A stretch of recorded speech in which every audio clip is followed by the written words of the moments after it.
CTS 두란노 성경교실 가족 여러분, 안녕하세요. 안녕하세요. 오늘은 마태복음 제8강 공부할 차례입니다. 지난번 7강에서 성경과 경제에 대해서 첫 번째 강의를 했고, 안 잊어버렸지요? 좀 잊어버려야 내가 좀 계속 하는데 자꾸 잊어버려야 또 다시 하고 하는 거죠. 좋습니다. 오늘은 성경과 경제 같은 제목으로 두 번째 시간 공부하겠습니다. 지난주일 내가 공부했던 기억을 되살리자면은 세상에 종교가 많은데 종교가 경제에 대한 관념은 사상은 두 가지다. 정빈사상, 가난하고 깨끗하게 산다. 둘째, 정부사상, 깨끗한 부자로 산다. 우리 프로테스탄트 개신교는 정빈 쪽일까요? 정부 쪽일까요? 단연코 정부 쪽입니다. 예를 들어서 감리교를 시작한 요한 웨슬레가 있습니다. 열심히 벌어라. 그러고 하나님을 위해서 써라.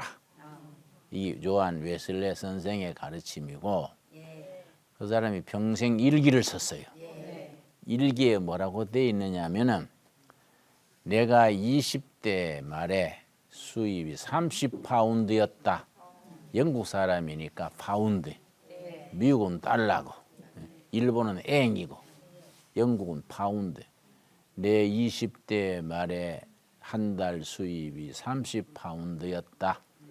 그때 27파운드 나를 위해 쓰고 3파운드는 선교 구제비로 썼다.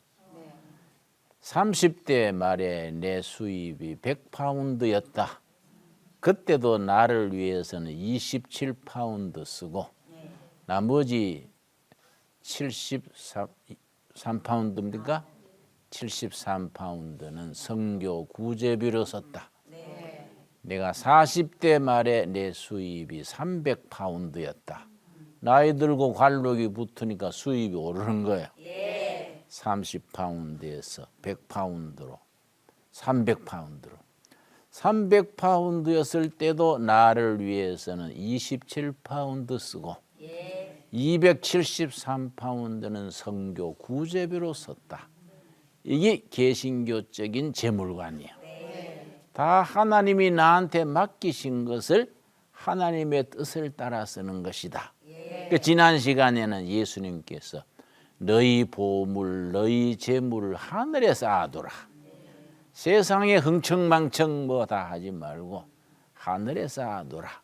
거기는 도둑도 못 들고 좀도 못 먹고 거기는 다 하나님께서 그거는 축복하시는 재물이다 이거예요. 그러니까 신앙과 경제, 종교와 경제에 대해서 성경적인 가르침을 확실히 이해를 해야 되지요. 자, 오늘은 마태복음 25장 14절에서부터 나오는 경제에 대한 가르침이 30절까지 있습니다. 그런데 이 부분은 얼마나 중요한지 경영학 교과서에 나오는 내용이에요. 이 성경의 말씀인데 경영학 교과서에 나오는 겁니다. 신약 구약 속에 경제에 대한 구절이 몇 구절이 있느냐? 2639절이에요.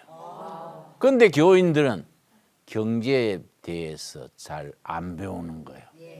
설교도 잘 안 하고 성경 공부도 잘 안 하고, 신앙은 좋은데 돈을 낭비하는 거예요.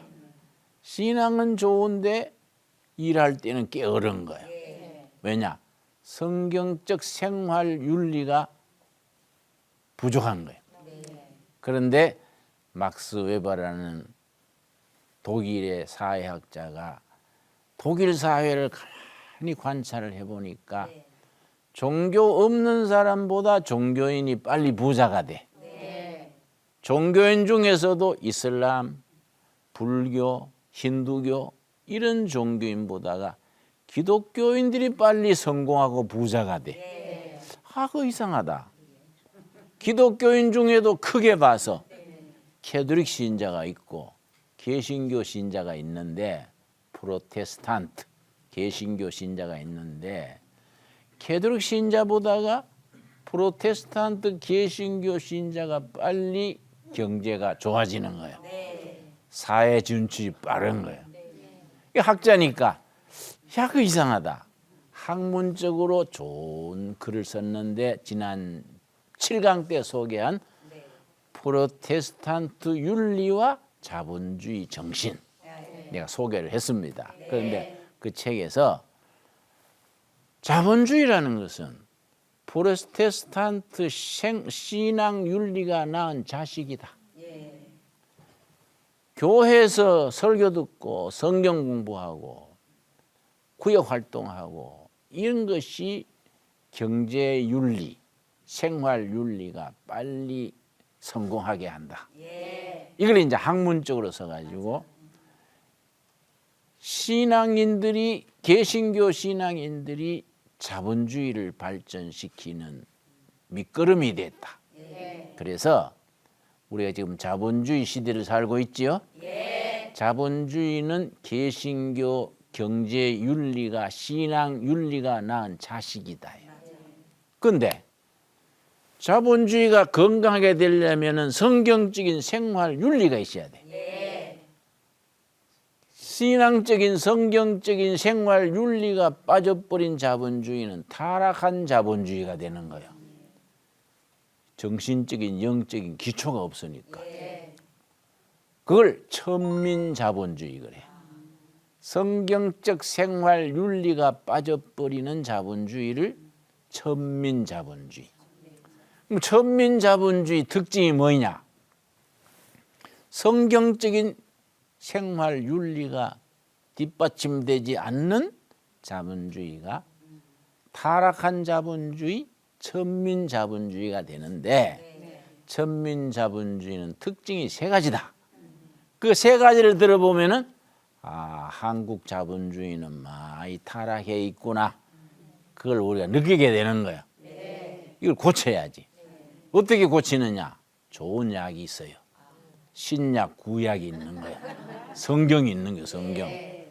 성경적인 생활윤리로 돌아가면은 천민자본주의가 고상한 자본주의로 바뀌는 겁니다.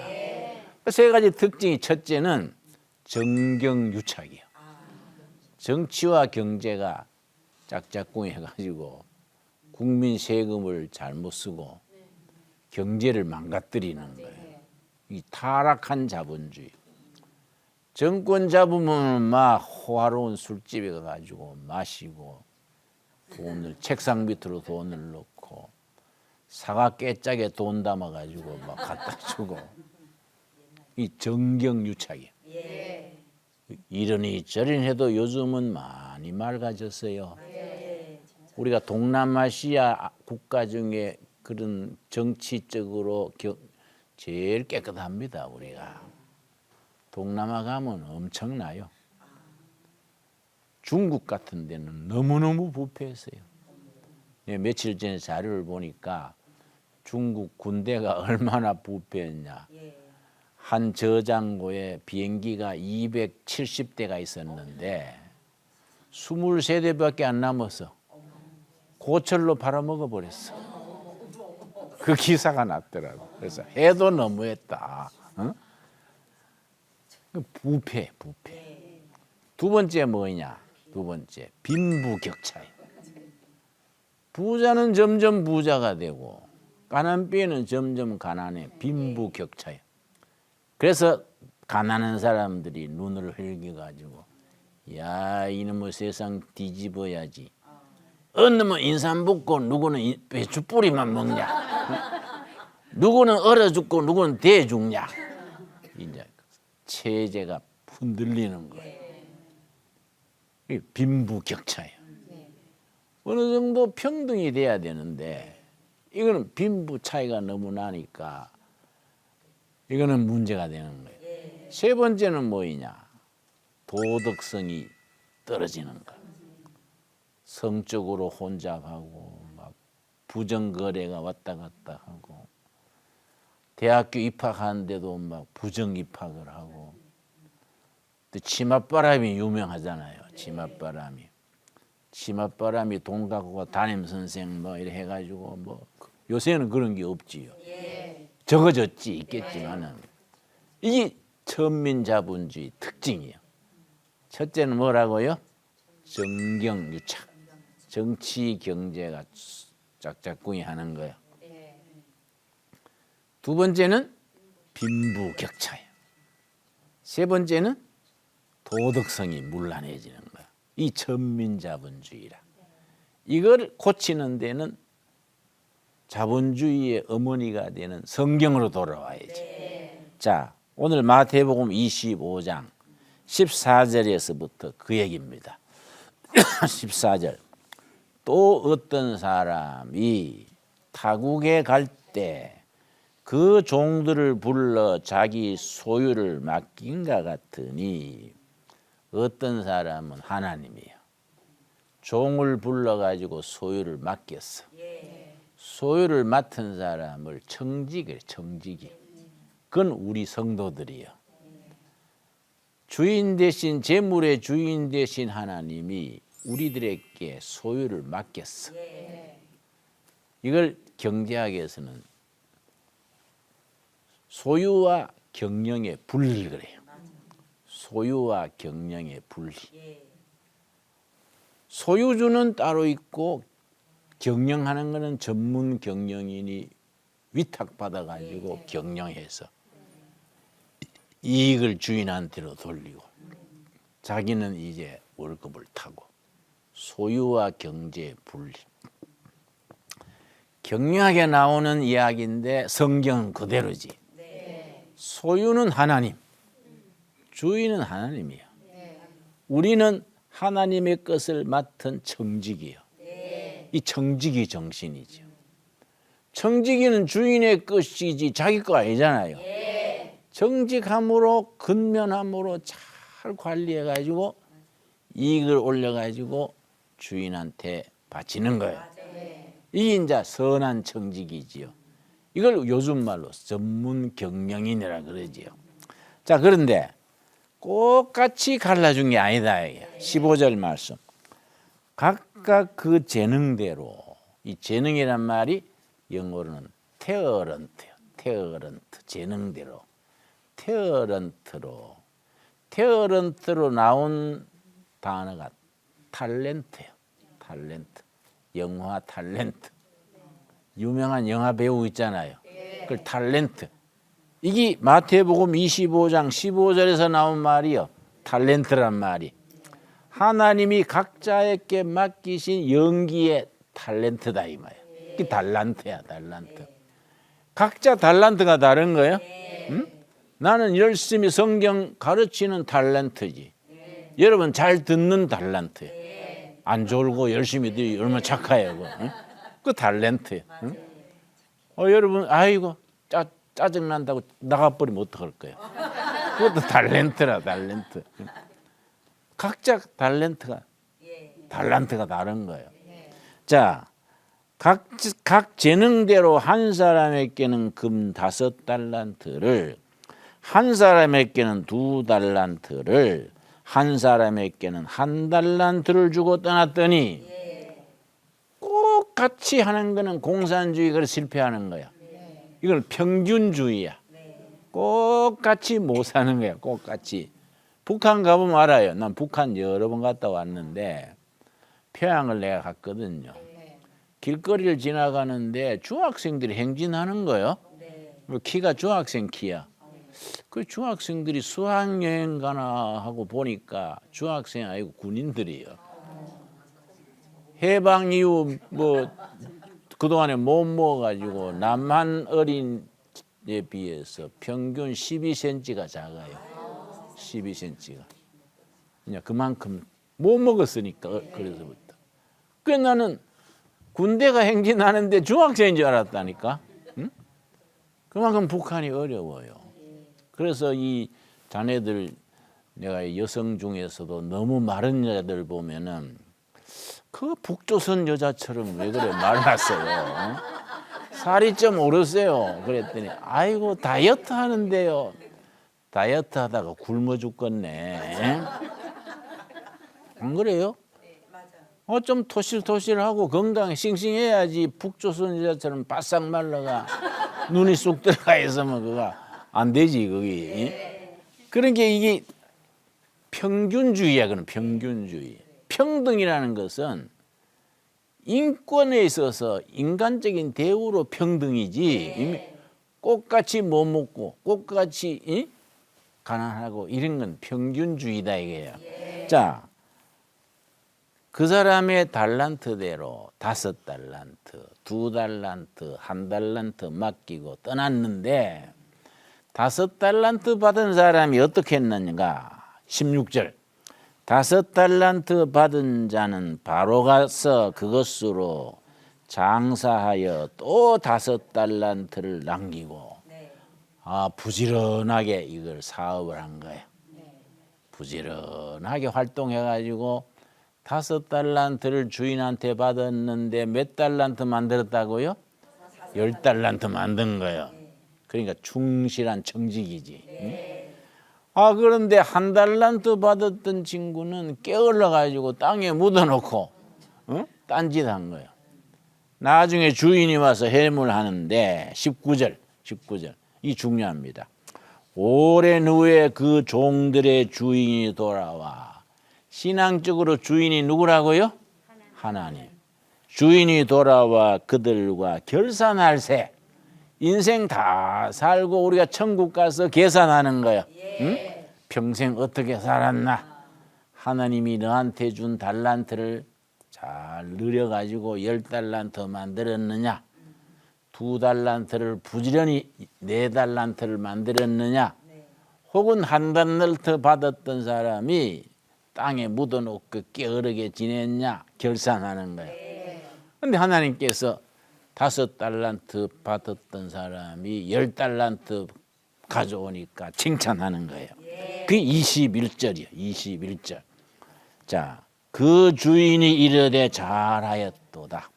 착하고 충성된 종아, 너가 적은 일에 충성하였음에 내가 많은 것을 너게 맡기리니 너 주인의 즐거움에 참여할지어다. 5달란트를 부지런히 노력하고 경영하고 일해가지고 10달란트 만드니까 착하고 충성된 종아, 네가 적은 일에 그렇게 성실하게 충성하게 했으니까 큰 걸 맡기겠다. 그리고 무슨 상을 줬느냐?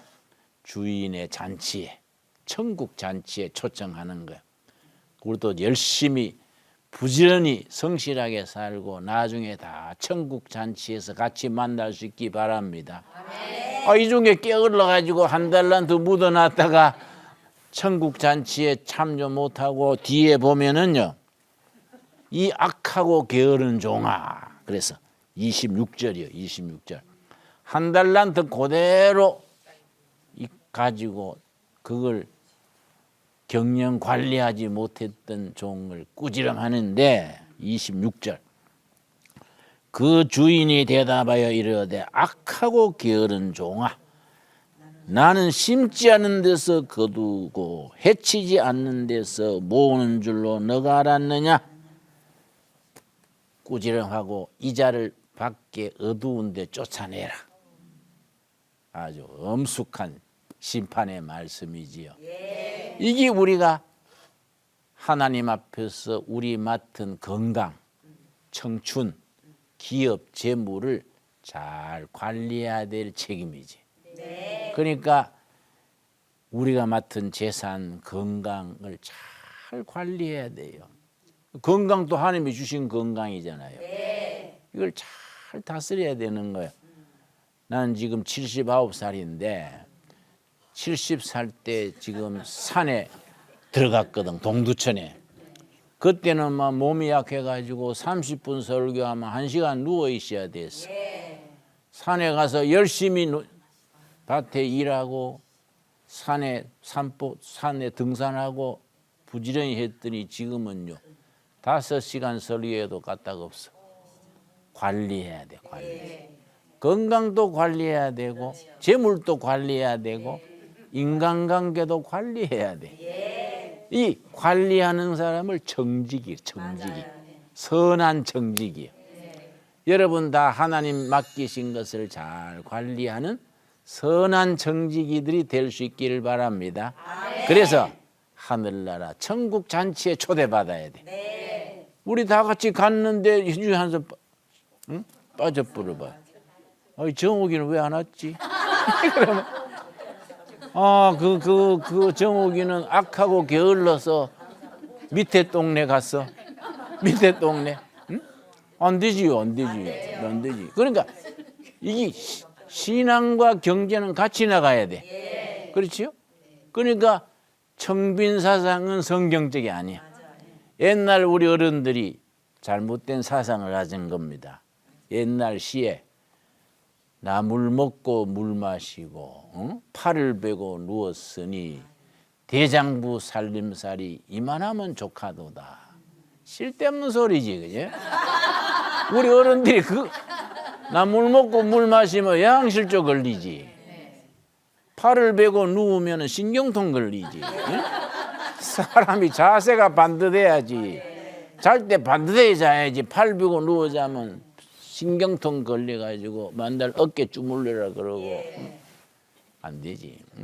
그리고 옛날 수양 버들나무 밑에 막걸리통 갖다 놓고 기생들 들다 놓고 노세 젊어 노세. 젊어가 일해야지. 노는 건 늙어서 놀아야지. 젊어서 노세. 그 기생이 또 뭐 노래 팍 뽑고. 그런데 그 버드나무 밑에서 그래 놀았는데 독일 사람들은 그 버드나무 잎뿌리로 아스피린을 만들었어. 아스피린이 버드나무 잎뿌리 액기스예요. 이걸 가지고 전 세계에 돈을 벌지. 아스피린이 얼마나 유명해요. 그래서 보통 사람도 병이 없어도 40 넘으면 매일 아스피린 하나씩 먹으라는 거예요. 그게 딴 거 아니에요. 버드나무 잎뿌리 액기스예요. 내가 북한에 갔더니 저 평양에서 휴전선 이쪽이 황해 북도요. 황해 옛날에 황해도인데 황해 북도 황해 남도 그런데 황해 북도에 성불사라는 절이 있어요. 그 이은상 씨 시의 성불사 깊은 밤에 기억나지요? 그윽한 풍경 소리. 거기에 이제 우리가 송월주 스님 불교계 인사들하고 우리 같이 갔어요. 성불사 입구에 신라 말기에 선 절인데 은행나무가 쫙 섰어요. 이게 뭐 신라 시대에 심었으니까 은행나무가 아주 왔다지 뭐 아주 고목이. 그런데 그 쫙 우리 관광버스 타고 들어가는데 군인들이 천막을 쳐놓고 은행나무에 올라가 가지고 은행나무 잎을 따고 있는 거예요. 그 난 호기심이 많아요. 차 좀 세우시오. 그래 내려가지고 그 군대 군인한테 이걸 왜 따요? 그랬더니 이래 보더니 외국 사람 같아. 남한 사람 표가 나잖아요. 남한 사람은 벌써 잘 먹어가 색깔이 다르다고 하더라고요. 예. 독일에 수출한디요. 독일에 그 은행나무 잎에 진코민 하는 게 나오는 거예요. 이건 아주 혈류 신진대사 잘 되게 하고 노화 방지하는. 그런데 전 세계 은행나무 잎 중에 한국산이 최고야. 최고. 약효가 최고예요. 약효가. 하나님이 우리나라에 좋은 약초, 은행나무, 또 수양버들 잎 이런 걸 다 주신 거예요. 그런데 그 좋은 수양버들 은행나무 가지고 우리가 독일 사람들은 그걸 수입해가지고 진코민 만들어서 돈 벌고 수양버들 가지고 아스피린 만들어가지고 세계 수출하는데 우리는 그 막걸리통 갖다 놓고 노세 안 되지. 그러니까 우리나라가 일본한테 종살이 했잖아요. 이제 독립돼 가지고 제대로 이제 정신 차려서 이만큼 산다는 것도 하나님의 은혜지. 그렇죠? 앞으로 이제 통일이 돼가 이제 더 잘 살아야지. 이제 통일이 돼 가지고 일본보다 앞서 버려야 되지. 그러니까 일본 사람 그렇다고 물론 친하게 지내야 되지만은 우리가 일본 사람들한테 야 너가 옛날 우리 갈세했지만은 우리가 통일되고 잘 사는데 막 옛날 잊어버리고 잘 지내자. 뭐 이렇게 덕스럽게 나가야 되지. 하나님께서 우리에게 물권을 줘서 물질의 권세. 시편 8편이요. 시편 8편. 자, 내가 시편 8편 6절을 내가 읽습니다. 자, 여기 보면은 하나님이 우리에게 물질의 권세를 주신 거예요. 물질의 권세를 줘서 가지고 물질적으로 잘 누리고 살게 했는데 우리가 하나님의 뜻을 저버리고 게으르고 낭비하고 불성실하면은 맨날 가난을 벗어나지 못하는 거예요. 시편 8편 4절 말씀. 4절 6절 읽습니다. 주의 손으로 만드신 것을 다스리게 하시고 만물을 그 발 아래 두셨으니 하나님이 지으신 모든 피조물을 우리한테 다스리게 하시고 물질을 우리 발 앞에 다스림 받게 했다. 모든 물질, 기업, 경영 다 다스리게 했다.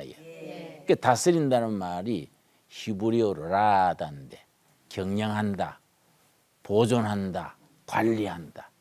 하나님이 지으신 모든 물질, 경제를 우리가 다스리는 청지기직을 준 거예요. 잘 다스리면은 복을 누리고 사는 거예요. 근데 게을러 가지고 못 다스리면은 이거 자식 굶기고 지질이 못 나고 업신여김 당하지요. 물질을 다스리는 권세를 뭘 한다고요? 물권이야, 물권. 영적 권세는 뭘까요? 영권이요. 그런데 하나님이 우리에게 물질을, 기업을, 경제를 다스리는 권세를 주셨는데 그냥 현찰로 주는 게 아니에요. 어떻게 주시느냐? 창세기 26장 12절에 보면은 우리가 성경적인 경제를 지금 공부하고 있는 겁니다. 자, 창세기 26장 12절에 보면은 아브라함의 아들 이삭이 있어요. 이삭한테 하나님이 축복을 주셨는데 어떻게 축복을 줬느냐? 현찰 준 게 아니란 말이야. 하나님이 복 주시는데 뭐 우리가 뭐 복권 당선돼 가지고 뭐 할렐루야 그렇게 하는 게 아니다. 어떤 자매님이요 나한테 등기 편지를 보냈어요. 웬 등기인가 뜯어보니까 500원짜리 복권 2장이 들었어. 그러고 편지가 들었어요. 나는 목사님을 존경합니다. 목사님 하시는 일을 돕고 싶어서 기도하는 중에 복권 2장을 샀습니다. 이 복권이 1등 당첨될 줄 믿습니다. 당첨되시면 나는 신경 쓰지 마시고 잘 쓰십시오. 이렇게 들었어. 내가 달로 보냈어요. 이 복권 당첨될 줄 믿고 당첨되면 나는 신경 쓰지 마시고 잘 쓰시고 앞으로는 복권 2장 사는 1,000원씩을 성금 보내주면 모아 잘 쓰겠습니다. 하나님의 일에 복권 당첨돼가 쓰겠다는 생각이 좀 이상하잖아요. 안 그래요? 물론 되면 좋지만은 그러나 하나님의 일에 그렇게 복권 타가지고 그건 좀 아니잖아요. 그게 물건이 아니다 이거야. 자, 창세기 26장 12절에 아브라함의 아들 이삭을 하나님이 복을 주셨는데 이게 이삭에 주신 복이지만은 우리에게도 같은 말이다 이게. 자, 이삭이 그 땅에서 농사하여 그 해에 100배나 얻었고 여호와께서 복을 주심으로 하나님이 아브라함의 아들 이삭에게 복을 준 거예요. 그 사람이 창대하고 왕성하여 마침내 거부가 됐다. 왜 마침내가 있느냐? 하나님이 우리에게 물질을 다스리는 청지기직을 우리가 그걸 담당하는데 마침내. 왜? 이삭이 복 받을 때는 젊을 때요. 그때는 별거 없었어요. 뭐 양 몇 마리, 낙타 몇 마리 데리고 살았는데 열심히 일하고 저축하고 절약하고 기도해서 응답받고 10년, 20년, 30년 돼서 마침내 거부가 된 거야. 마침내 되는 과정이지, 과정. 그러니까 하나님은 뭐 현찰로 툭 던져주고 복 누려라 그게 아니다. 하나님이 주신 물권, 영적 권세는 뭐라고요? 영권. 물질 권세를 잘 다스리고 경영하고 관리하는 그 과정을 거쳐서 마침내 거부가 됐다. 여러분들도 지금은 가난할지 몰라도 열심히 기도하고 절약하고 부지런하고 진실되게 해서 마침내 이삭처럼 크게 성공할 수 있기를 바랍니다. 꼭 거부가 되자는 건 아니지, 그죠? 사람답게 살 수 있어야 되지요. 헌금하고 싶을 때 헌금하고, 나라에 세금도 내고, 자식들 가르치고, 그리고 부부가 좀 고상하게 문화적으로 살아야지 맨날 쪼들리 가지고 돈 꾸러 다니면 안 되잖아. 안 그래요? 마침내 빚져 가지고 돈 꾸러 다니면 큰일 나지. 그런데 저 신명기 8장을 축복장이라 그래. 축복장. 그 하나님이 우리한테 축복 주시는 내용이 있어요. 신명기 8장이 무슨 장이라고요? 축복장이에요. 축복. 하나님께서 우리에게 물질의 축복, 건강의 축복, 가정의 축복 주시는 내용이 신명기 8장에 있어요. 그런데 앞에 신명기 7장에 하나님이 자기 백성들에게 주시는 4가지 복이 있어. 이걸 사중 축복 그래. 사중. 2중, 3중 그럴 때. 사중 축복. 신명기 7장 12절 내가 읽습니다. 너희가 이 모든 법도를 듣고 지켜 행하면 너 하나님 여호와께서 너 조상들에게 맹세하신 언약을 지켜 너에게 인내를 베푸실 것이라. 13절 곧 너를 사랑하시고 복을 주사. 하나님이 복을 주시는 거예요. 그 복의 내용이 4가지라. 그게 사중 축복이야. 오늘 성경 공부 같이 하는 여러분한테 4가지 축복이 그대로 임하기 바랍니다. 아멘. 자, 첫째 뭐냐? 너를 번성하게 하시되 너가 주리라고 너 조상들에게 맹세하신 땅에서 너 소생에게 은혜를 베푸시며 자식복이요. 자식복.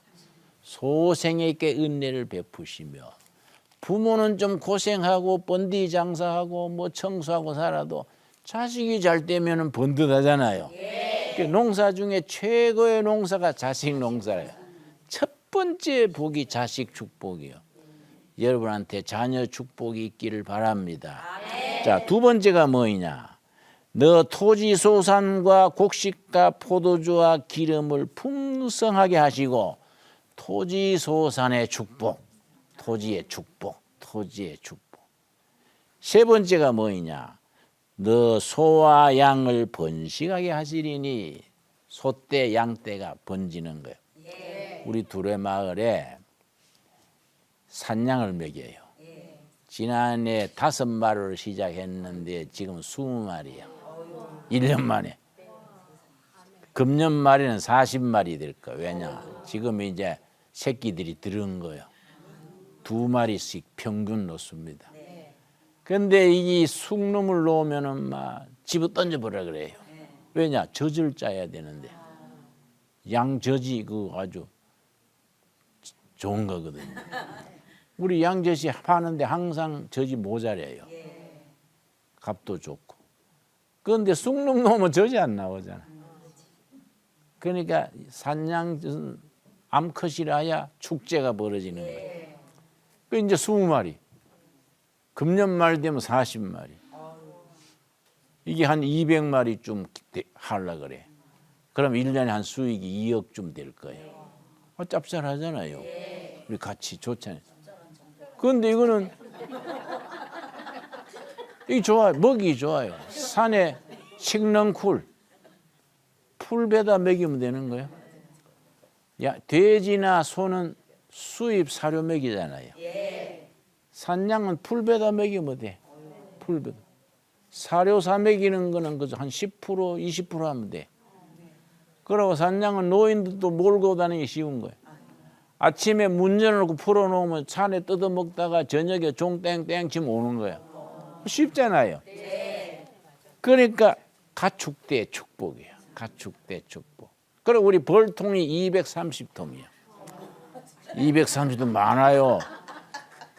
추럭에 실으면 큰 추럭에 두 차요, 두 차. 그 지금은 지난주에 우리가 순천으로 갔어. 왜냐? 우리 동두천은 춥잖아요. 벌이 아직 자는 거예요. 빨리 깨야 일을 하는데 순천 쪽은 따뜻하니까 순천에 갔던 내리자마자 벌이 나와서 막 다닌대. 그 기후가 뒤세. 그래야 그쪽에는 아카시아가 많아. 아카시아 철이 되면은 아카시아 꿀이요 다른 꿀하고 달라요. 일반 꿀은 당뇨 환자가 먹으면 안 돼. 근데 아카시아 꿀은 당뇨 환자의 약이요. 그 아카시아 꿀은 값을 더 받지. 당뇨 환자도 먹어도 되니까. 그러고 그 뭐 철 따라서 이제 올라오는 거예요. 그 우리 산에 벌치는 그 꿀이 많이 나오는 거 많이 심었어요. 제일 좋은 게 다래요, 다래. 다래 그 화분. 다래 화분은 꿀보다 더 아주 값지고 비싼 거예요. 우리 꼴짝에 다래가 너무 많아. 다래는 이렇게 가지를 꺾어서 꼽으면 또 뿌리 내려. 그래 우리가 다래를 가을에 다 잘라서 모래무지했다가 봄에 쫙 심어 놓으면 거기서 꿀 따는 거예요. 화분 따는 거예요. 젖과 꿀이 흐른다 이게. 응? 우리가 하나님께서 축복을 주시는데 자식 축복, 토지 소산의 축복, 가축대 축복. 네 번째 뭐이냐? 15절. 여호와께서 모든 질병을 너게서 멀리하시고 건강 축복이요. 건강해야 되잖아요, 그렇지요? 그런데 이 네 가지 축복, 자 기억합시다. 첫째 무슨 축복? 자식 축복. 둘째 토지 소산의 축복. 셋째 가축대 축복. 네 번째 건강 축복. 이걸 그냥 주시는 게 아니야. 그걸 주시는 과정이 있어. 8장 16절이요. 8장 16절. 그래서 우리가 좀 제대로 좀 돈 꾸러 안 다니고 헌금하고 싶을 때도 하고 좀 해야겠는데 우리는 뭐 항상 어려울까? 신명기 8장 16절 읽어야 돼. 왜냐? 너 조상도 알지 못하던 만나를 광야에서 너게 먹이셨나니 이는 다 너를 낮추시며 너를 시험하사 낮추시며 거기에 줄을 칩시다. 하나님이 우리를 실패시키는 거야. 몸이 병들게 하시고 사업이 부도나게 하시고 교회 열심히 봉사했는데 엉망 상처받게 하시고 하나님 우리를 낮추시는 거예요. 왜냐? 복받을 자격이 되게 하려고 영적으로 자라게 하려고. 하나님이 낮추는데 누가 당할 거예요? 낮추시며 너를 시험하사. 시험하사는 훈련하사요. 훈련. 영적으로, 인간적으로, 가정적으로 훈련시키는 거예요. 왜 훈련시키느냐? 마침내 너게 복을 주려 하심이었느니라. 하나님이 목표는 뭡니까? 복 주는 거예요. 처음부터 복을 안 줘. 왜? 감당을 못해. 믿음이 자라고 시련을 거치고 훈련을 거쳐서 엎치락 뒤치락 영적으로 자라서 주신 복을 잘 누리는 영적인 수준이 되면 복 주시는 거예요. 그 마침내라. 마침내. 여러분의 가정에 마침내 허락하시는 복을 누릴 수 있게 되기를 바랍니다. 아멘. 우리나라 우리 100년 전에 이승훈이라는 난강 이승훈이라는 어른이 있었어요. 애국자요. 이분이 13살에 너무 가난해가지고 녹그릇 가게, 그 유기상회라 그래요. 녹그릇 가게에 가서 심부름꾼으로 들어갔어. 얼마나 정직하게 부지런히 하는지 주인이 감동해가지고 20살 때쯤 가게를 내줬어. 가게를 넣어서 열심히 해가지고 부자가 됐는데 청일전쟁. 일본하고 청나라가 평양에서 전쟁을 하는데 저거 전쟁하는데 다치는 건 조선 사람이 다쳤어. 조선 사람들 집이 불타버렸어. 그래서 이승훈 선생의 그 유기 녹그릇 가게가 홀랑 불타버렸네. 그걸 300냥을 빌려가 했는데 잿더미가 됐어. 그런데 자기한테 300냥 빌려준 어른을 찾아갔어요. 찾아가 저라고 어르신네, 제가 열심히 해서 많이 자랐는데 청일전쟁 때문에 완전히 불타버리고 빈손이 됐습니다. 다시 열심히 해서 빚을 꼭 갚겠습니다. 이거 주인이 감동한 거예요. 야, 이 사람아, 젊은이, 나한테 돈 꿔간 사람이 수백 명인데 한 사람도 인사로 안 왔네. 전쟁 핑계대고 다 돈 떼먹으려 하는데 자네는 젊은 사람이 어떻게 찾아와서 그렇게 말하는가? 다시 일어서려면 자금이 필요하지. 500냥을 내가 줄게. 500냥을 준 거예요. 그러니까 다시 일어나서 큰 부자가 됐어. 그런데 안창호 선생이라는 분이 미국서 와가지고 평양 모란봉 꼭대기에서 강연을 하는 거예요. 그 강연을 듣고 이승훈 선생이 감동받았어. 그날로 세 가지, 자기보다 나이 어린 안창호 선생 얘기 듣고 세 가지 했어. 상투를 잘랐어. 그러고 술, 담배 탁 끊었어. 그리고 예수를 믿게 됐어. 고향이 평안도 오산이에요. 오산. 오산 교회를 세우고 오산 학교를 세웠어. 그 오산 학교가 민족 일꾼을 키운 거예요. 조만식 선생, 또 이광수 소설가 있지요. 그것도 그 교사 출신이에요. 오산학교 출신들이 애국자가 많습니다. 평생을 정직하게, 그렇게 진실하게 정직하게 해가지고 평양 부자가 된 거예요. 마침내지, 마침내.